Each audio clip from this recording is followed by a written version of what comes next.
விவசாய நண்பர்களுக்கு வணக்கம்.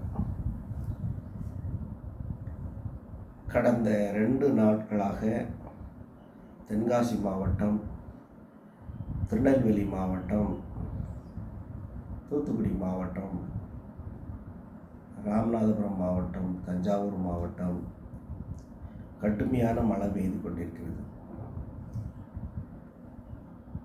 இந்த மழை நீர், அந்த கடுமையான மழை நீர் கோயிலுக்குள்ளே போகுது. ஏன்னா இது 1000 காலத்துக்கு முன்னாடியே கட்டப்பட்ட கோயில்கள். அப்பையெல்லாம் போகலை.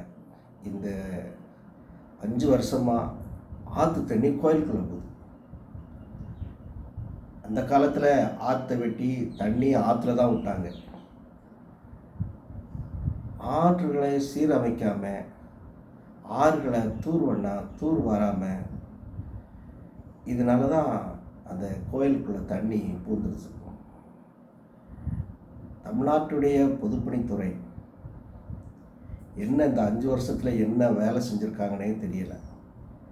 எல்லா கம்மாயும் தூர் வாரலை, எல்லா மதவுகளும் சரி பண்ணலை, எல்லா ஓடைகளும் சரி பண்ணலை, எல்லா ஆறுகளும் சரியாக வாரங்கால் வெட்டலை. விவசாயிகளுக்கு தேவையான அந்த மேற்கு தொடர்ச்சி மலையிலேருந்து வர்ற தண்ணி சரியாக அந்த கால்வாயை கட்டி அந்த கம்மாய்க்கு விடலை. எல்லாமே தூந்து போச்சு. அதாவது வேலி முளைச்சி மண் மூடி ஆறை காணும், பெரம்போக்கு இடத்துக்களை ஆக்கிரமிப்பு பண்ணியிருக்காங்க. இந்த 5 ஆண்டு காலத்தில் இந்த பொதுப்பணித்துறையினுடைய வருமானம் எங்கே போகுதுன்னு தெரியல. நண்பர்களே, விவசாய தோழர்களே, விவசாயத்துக்குரிய வருமானம், பொதுப்பணித்துறையுடைய வருமானம் எல்லாம் எங்கே போகுது? பொதுப்பணித்துறை இருக்குதா? நீர்கால் வாரியம் இருக்குதா?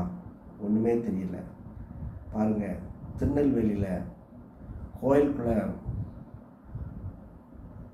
உள்ள பயங்கர தண்ணி, சிலைகள் எல்லாம் அந்த உள்ள வேலை பார்க்குற ஐயர்கள் எல்லாம் தூக்கி அப்புறப்படுத்துகிறாங்க. தாமிரபரணி நெல்லையப்பர் கோயிலுக்குள்ள தண்ணி. பழங்கால கோயில்களை நம்ம பாதுகாக்கணும். இவங்க இப்படியே இருந்ததுன்னா நம்முடைய கோயில்கள் அழியப்படும்.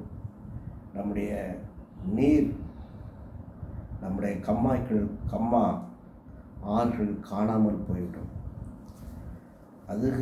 ஆகவே இந்த பொதுப்பணித்துறைக்கு நான் ஒரு வேண்டுகோள் வைக்கிறேன். அதன் வருமானத்தை அதுக்கு செலவிடுங்க. துரைமுருகன் அவருடைய பொதுப்பணித்துறை துரைமுருகன் இருக்காருனே என்னன்னே தெரியல. அவங்க ஒன்றுமே பேச மாட்டேங்காங்க. நாட்டுடைய வளங்கள் கொள்ளையடிக்கப்படுகிறது. ஆற்றுகளுடைய மணல்களை அள்ளி செல்கிறார்கள், மலைகளை உடைக்கிறார்கள். எல்லாம் கேரளா பக்கம் போகுது. கேரளாவில் நேற்று கூட சங்கரங்கோயிலில் பாருங்கள், கேரளா லாரி டவுனுக்குள்ளே உள்ளே போக தெரியலை. அவ்வளோ பெரிய லாரியை கொண்டு உள்ளே விட்டுக்கிட்டு எங்கே போகிறேன் எங்கே வாரோம்னே தெரியாமல் பயங்கர டிராஃபிக் ஆகிட்டு ஞாயிற்றுக்கிழமை அன்று. விவசாய தோழர்கள் நம்ம தான் சிந்திக்கணும். ஏன்னா நமக்கு தேவை விவசாயம். நம்முடைய நீர் ஆதாரங்கள் எல்லாம் பாழாய் போயிடுச்சு. சில கான்ட்ராக்டர்கள் ரோட்டில் இருந்து அந்த ஓடையை பார்க்கும் பொழுது அது கண்ணு கட்டுற தூரம் அவர்கள் தூர் வாங்கிவிட்டு கண்ணு கட்டாத தூரம் அதை அப்படியே விட்டுட்டு ஓடிடுறாங்க. ஏன்னா வர்ற மேல் அதிகாரிகள் ரோட்டிலேருந்து பார்த்தா ஓடை தோண்டியிருக்காங்கன்னு நினைக்கிறாங்க. ஆனால் உள்ளே போனால் ஓடையை தோன்றதில்லை. எல்லாம் ஏமாற்று வேலைகள், ஏமாற்று அரசியல், ஏமாற்று பொதுப்பணித்துறை. இதெல்லாம் நீங்கள் அரசாங்கம் நீங்களே நிதானித்து கொள்ளுங்கள்.